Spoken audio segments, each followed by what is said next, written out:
తెలుగులో ఉంది ఈ పాట. దీన్నే మా స్టూడెంటే పూజా గోపాలన్ అని ఒక తమిళ్ స్పీకింగ్ తమిళ మాతృభాష గల అమ్మాయి తమిళ్లో ఒక కవితో రాయించుకొని తను మలయ మారుదం అని తమిళ్లో ఒక సిడీ రిలీజ్ చేసింది. మరి ఆ తమిళ్ వెర్షన్ని పాడడానికి తమిళ మాతృభాష కలిగిన మా ఇద్దరు స్టూడెంట్స్ మీ దగ్గరికి వస్తున్నారు. సంగీతం రాగాలు పాడుతుంటే అందులోనే ఒక మనందరికి అర్థమయ్యే మన గుండెల్లోకి వెళ్ళిపోయే ఒక భాష ఉంటుంది, అదే సంగీత భాష. కాబట్టి ఈ పాటని మీరు ఆస్వాదించండి. ఈ పాట మీకు వినిపించడానికి విచ్చేస్తున్నాము. మరిద్దరు చిన్నారులు, వీళ్ళని కూడా మీరు అనేక ఛానల్స్లో చూస్తుంటారు. ఇప్పుడు ప్రస్తుతం వస్తున్న పాడతా తీయగల కూడా చూస్తుంటారు. సంజన, సింధుజ వీళ్ళిద్దరు కలిసి ఈ చక్కని భావగీతాన్ని తమిళంలో పాడతారు. మీరు తెలుగులో అర్థం చేసుకోండి.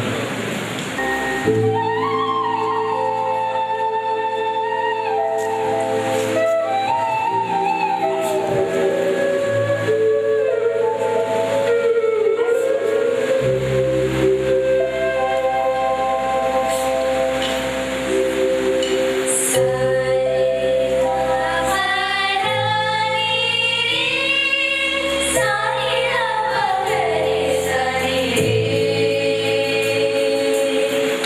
you.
సాహిత్యం వినండి, ఇంత మంచి భావం ఇందులో ఉంది.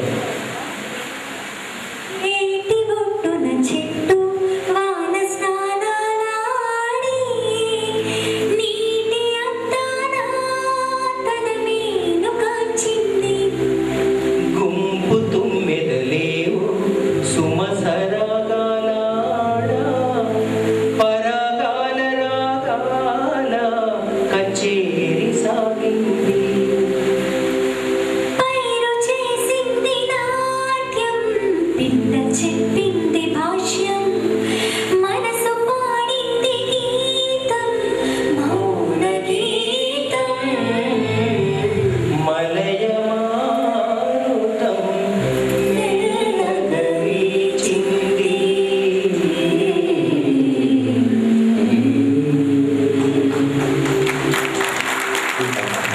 ఈ పాట ఒరిజినల్గా పాడిన సింగర్ తనే, నాగసాహితి. మలయ మారుతం అనే పేరు మీద రిలీజ్ చేశాం గత నెలలో. ఆ ఆల్బంలో 7 పాటలు ఉంటాయి. 7 పాటలు ఇలాగే ఇందాక ఈ మలయ మారుతం సఖియా అది కూడా ఒక పాటనే పాట, ఇలా 7 పాటలు ఉంటాయి. ఇవన్నీ కూడా త్వరలో మార్కెట్లోకి రిలీజ్ చేయబోతున్నాం. అవన్నీ కూడా మీరు విని ఆస్వాదిస్తారని ఆశీర్వదిస్తారని కోరుకుంటూ, మరి సుమాల తాకగానే సుగంధాల సవారి, వనాల చేరగానే వసంతాల కేలి అంటూ సాగే ఈ భావగీతం, ఈ లలిత గీతం రచన శ్రీమతి వారణాసి నాగలక్ష్మి గారు. ఈ పాటని నాగసాహితి గళంలో మీరు వినబోతున్నారు. ఈ పాట కూడా మలయ మారుతం అనే సిడీలో పొందుపరచడం జరిగింది. తనే ఒరిజినల్గా పాడిన గాయని.